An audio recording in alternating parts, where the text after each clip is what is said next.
I'm Sarah, otherwise known as Yarnmugs on Instagram and Ravelry. Welcome to my 28th podcast where I chat about my knitting, sewing and crochet, and often the book or books that I've recently read. How are you all? I hope you're all okay. Welcome if you are new. I know I've had quite a few new subscribers lately, so I hope you like what you see, and a huge welcome back to those returning viewers who keep coming back, and I love interacting with you, so yeah, thank you for that. Before we get on with the podcast, I just thought I'd mention, for those that didn't know, I'd recently took part in my first ever Vlogtober, which I really enjoyed, and those videos are there if you want to go back and watch them.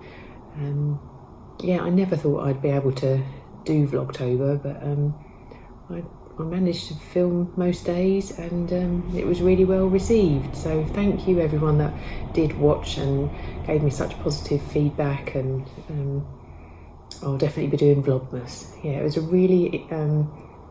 really interesting and different way of sharing what I'm up to compared to how I do this podcast. So a lot of people said they really felt they got to know me a bit more, and to see a little glimpse into my life. So yeah, thank you for all the encouragement, and I really enjoyed doing it. For those that don't know, I've had an operation last Friday, so I'm a week post-operation, and I'm doing all right. I'm feeling well, so I'm back to work on Monday. A bit more information about that is on the Vlogtober if you want to go back and watch. But let's focus on the podcast and what I've been making since I last saw you. I'll start with what I'm wearing. I'm wearing this. I'm wearing the Sagebrush top by Friday Pattern Company. I've made this once before in a viscose, and I wanted to make it in this cotton. You can probably hear it. It's quite crisp. I made some adaptations, mainly because I only had just over a metre of fabric. So the adaptations I've made is I haven't put the frill, that bit, but what I have got is gathers, and you might sort of be able to see that, which is a really pretty part of the top. I've also, my sleeves are much shorter than in the pattern. I mean, you can always adapt sleeves, can't you? Make them as long or short as you want, but this was down to the amount of fabric I had, and they do feel a bit short. They're sort of short in the armpit, but big here. I'm still not overly sure about how I feel about these massive, big, puffy sleeves. I absolutely love the fabric. Yeah, I really love that fabric, and I really love it's got bias binding, which turns into a bow at the back. So I'll just turn around, you might be able to see. I also shortened the hem on the pattern description. It's about a 10 centimetre hem turn up, and I didn't have the fabric for that. So I've just got a smaller hem, but it's literally sitting where I would like it, just mid-hip. Yeah, I'm really pleased with that. I'll definitely make another, and I'd highly recommend the pattern. It's such a fun pattern to make, and there's a lovely video on YouTube, which I just followed the video rather than reading the pattern instructions this time around. It's really straightforward with lots of extra tips. But yeah, I'm doing this all the time, flattening them down, pulling them down. The good thing about it is that because it's a bit chilly now, I am wearing a thermal vest, so that's quite handy for layering. But yeah, isn't it lovely fabric? I really love that fabric. So that's what I'm wearing. The most recent finished thing that I've knitted were my Mount Airy socks. I've shown these throughout the whole year because I started these probably in January. A lot of people, I've mentioned before, I've got a little book where I keep a log of all my makes, and the Mount Airy socks, yeah, were number 2 on the list, so I must have started them in December. I finished it fairly quickly, but then just got onto other things and didn't finish the second. So I've now finished both. It's toe up. I've been really enjoying toe up sock knitting lately. It's got this lovely textured pattern. I've got a fish lips kiss heel and a 1x1 rib with Jenny's stretchy bind off at the top. And this is using this yarn, and the remaining yarn I'm putting in my sock blanket. That's just a forever project. Just didn't know if this had a colour on it.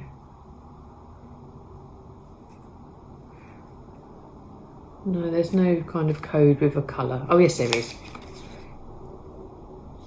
I'll just put that there. But I love it. I love the grey and I love the pops of colour in it as well. Very nice. I think these might be a gift. I've been looking through my my sock drawer because I've started wearing my socks again since it's getting a bit colder.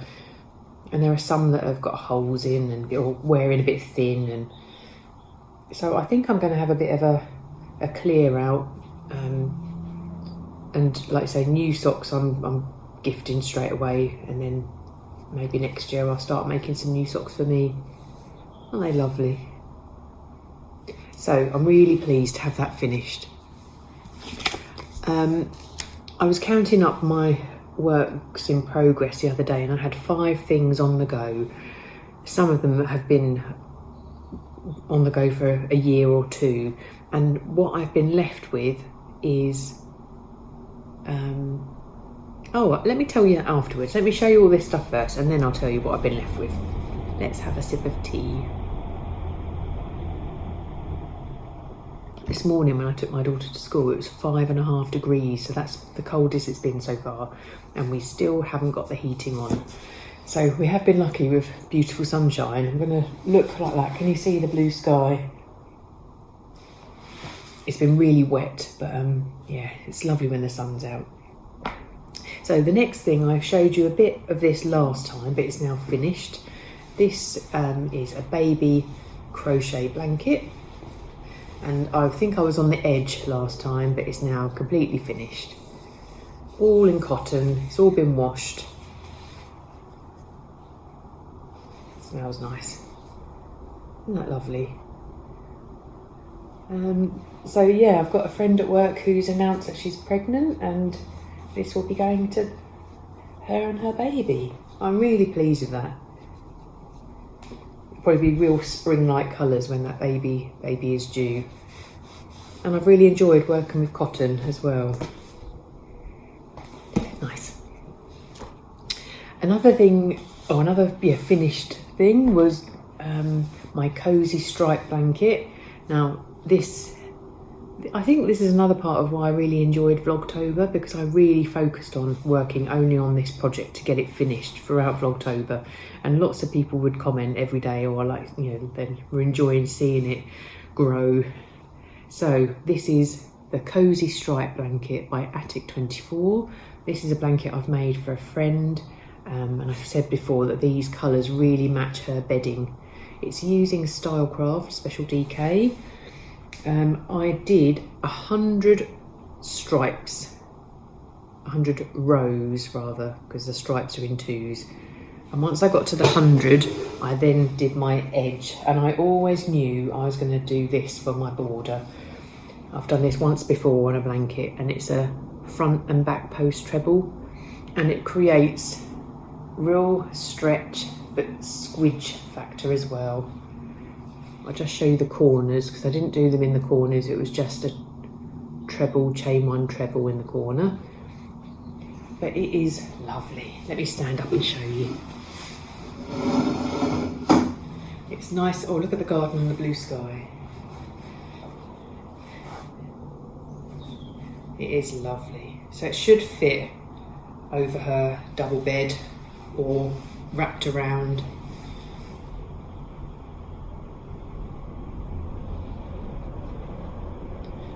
I really love it, and I really love that border.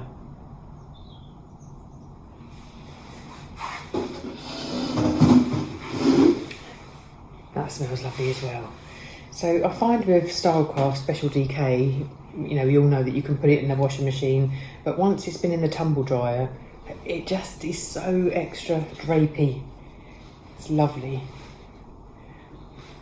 I need to fold it up again properly.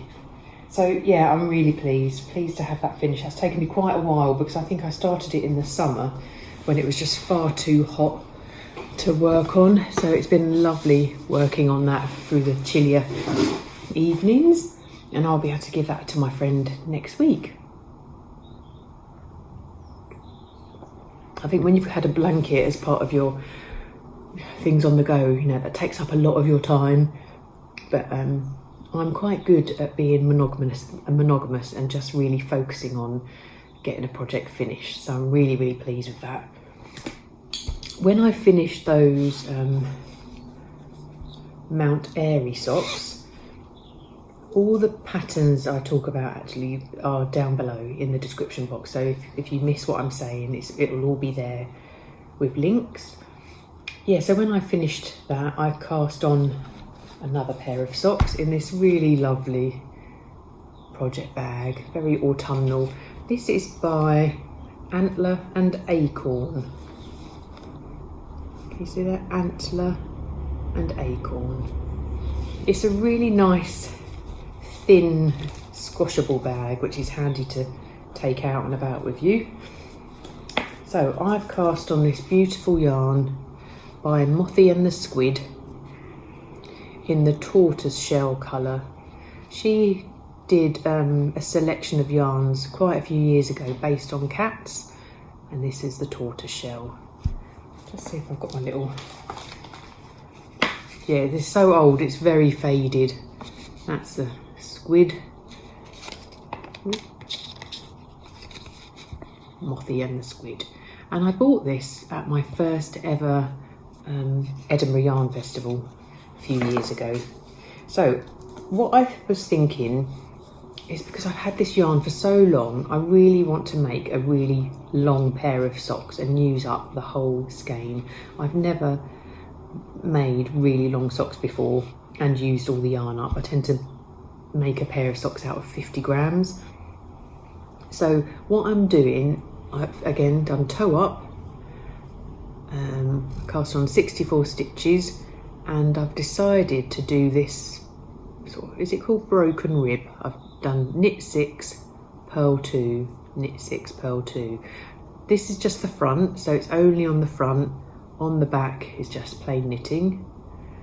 I've got to the point where I'm about to add in a fish lips kiss heel, and then I will do this pattern around the whole of the leg, front and back.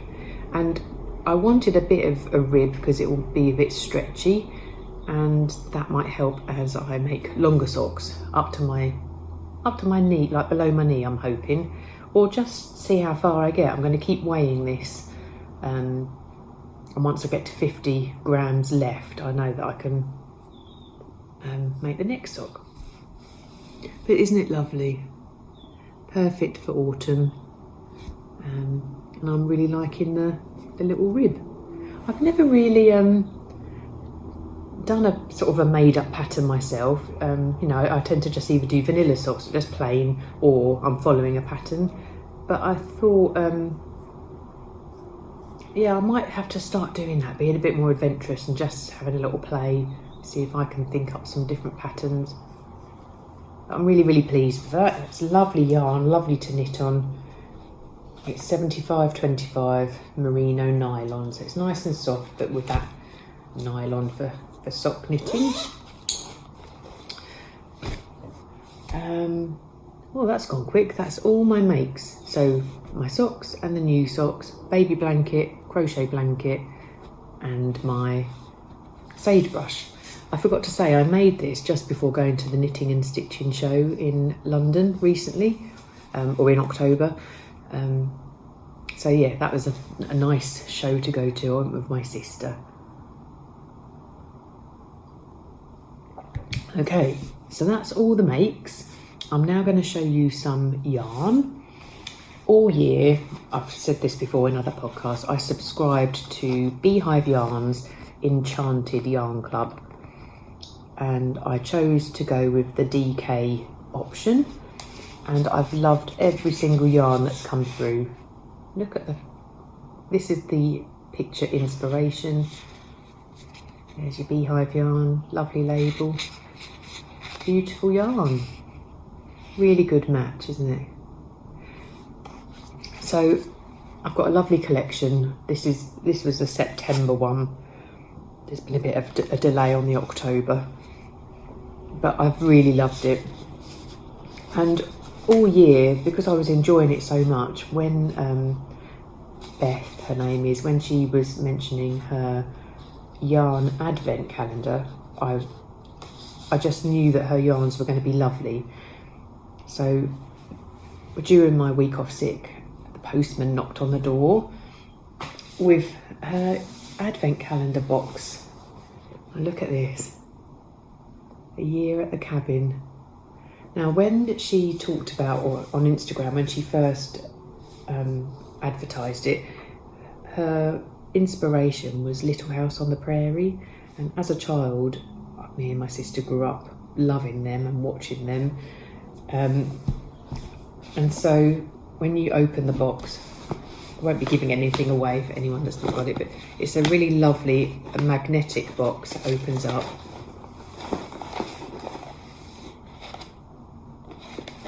I'll shut it again. And this was the kind of imagery for what the yarns would be, and I just thought, well, it's going to be lovely. I'm going to love all of those colours, and if the way she dyes yarn, you know, throughout this whole year of the Enchanted, I know it will be lovely. So the plan is that throughout Advent, you go through the seasons of spring, autumn, summer and winter, or spring, summer, autumn, winter, and she has provided a little note with what all the names of the yarn colours are. So I'm really excited about that. I've had one yarn advent in the past when I just sort of wanted to join in, and I don't remember there being any kind of inspirational photos, and I wasn't necessarily over the moon with the yarn. So I suppose that's the thing, isn't it? When it's a surprise, you don't know what you're getting, but when you see this, you know that you're going to love those kind of colours, that colour palette. And the fact that I've had her monthly subscription, I just know it's going to be lovely. So yeah, when I do Vlogmas, I will be sharing opening up. It smells really lovely, so there's something in here as well that smells. It's so nice. I have treated myself to another yarn advent as well. Let me see if I can show you. And again, it was based on the inspirational pictures. Let me just look them up. Oh, I don't want to look up Zac Efron. I don't know why that came up. So here it is. Now I don't know how to pronounce this. I don't know if it's Zakamiyarns on Instagram, but I'm just going to show you when they sort of advertise their advent.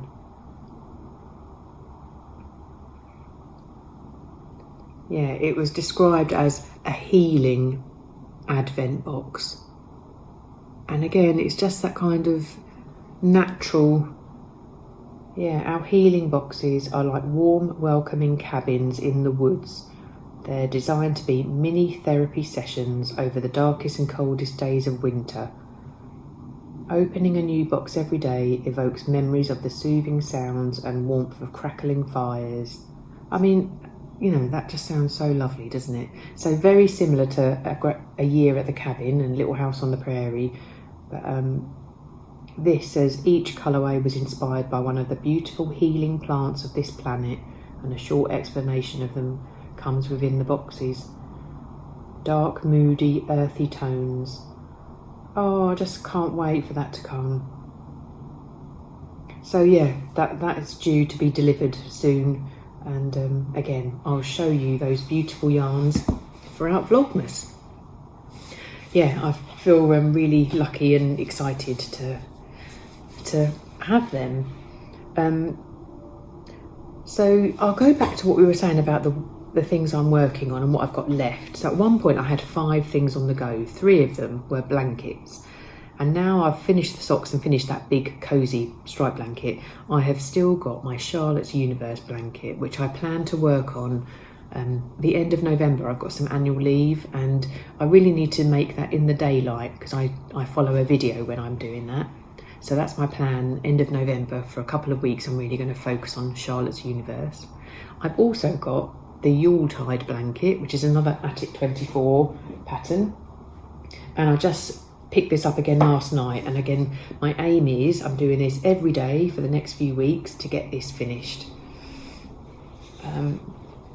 So it's a 4-row pattern repeat with these spike stitches.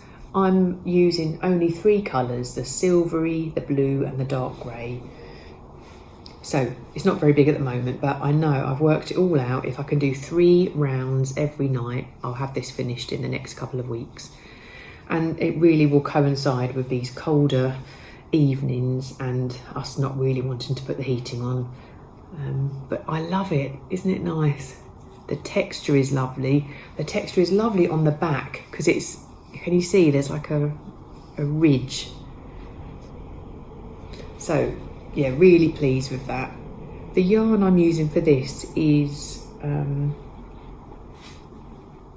it's from Hobbycraft and it's the Women's Institute DK. It's all acrylic and it's nice. It's different to Stylecraft, it feels different, but and I'm thinking this is not very, it's quite tight. I'm using a 4.5mm hook, whereas for the Cosy Stripe I did a 5.5, so it will be a bit denser, but that will be lovely and thick and warm. And this goes with our home decorations. We have sort of a blue and grey kind of colours in the house. Yes, I'm pleased with that. Actually, doesn't that look nice? That beginning bit looks like a snowflake. Isn't that lovely? So yeah, I really feel I'm on a roll with getting organised and knowing when I want things finished. I don't know if you feel like this leading up to the end of the year, and it sort of coincides with my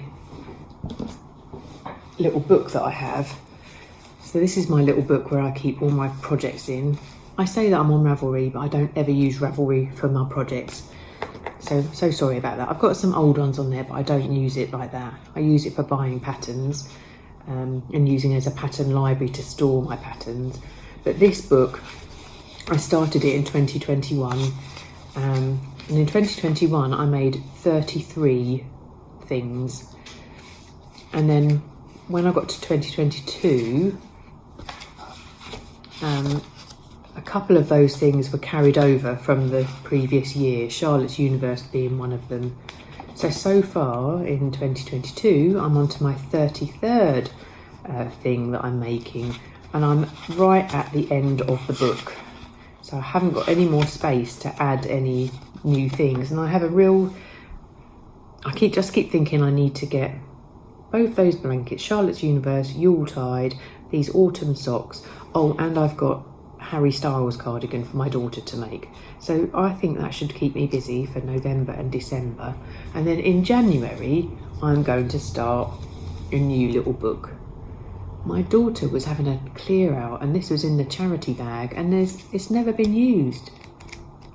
And that is perfect. So 2023, my new little book for documenting all my makes. And then I'm really going to just focus on getting those things finished rather than casting or starting anything new.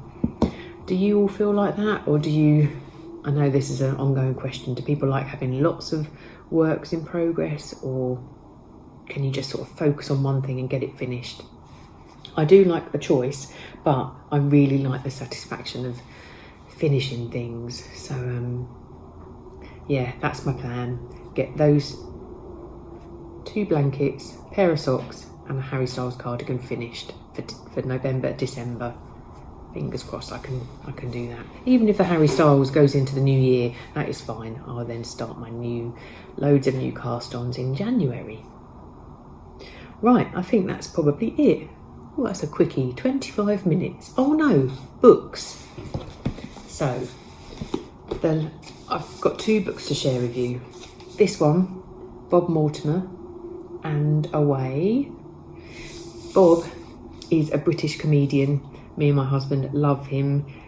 When me and my husband first started going out, we used to love watching him on telly with Vic Reeves.